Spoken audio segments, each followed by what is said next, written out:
ઉઠું છું ત્યારથી મને એક જ છે કે આજે મારા ફિલ્ડમાં મારી કેરિયરનો પહેલો દિવસ છે એવું સમજીને હું મારો દિવસ ચાલુ કરું છું.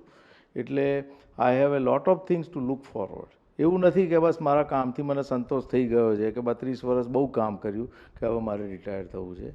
એટલે આ વસ્તુ મને કામ કરતો રાખે છે અને ઇટ કીપ્સ મી ગોઈંગ.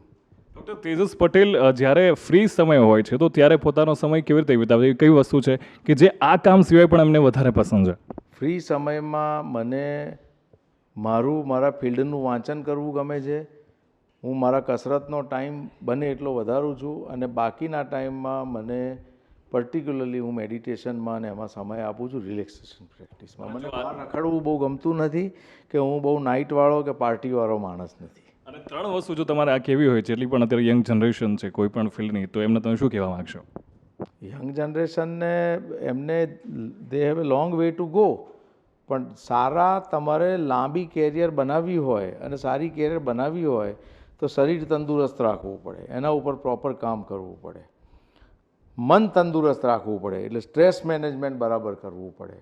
અને તમારે તમારો કેરિયરનો રોડમેપ તમારે નક્કી કરવો પડે કે મારે આ ડેસ્ટિનેશન પર પહોંચવાનું છે.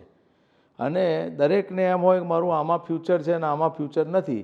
દરેક વસ્તુમાં ફ્યુચર હોય જ છે, પણ ફ્યુચર તમને સામેથી આવીને તમને હક કરવા નહીં આવે. તમારે તમારું ફ્યુચર જાતે બનાવવું પડશે, એ મગજમાં રાખવું.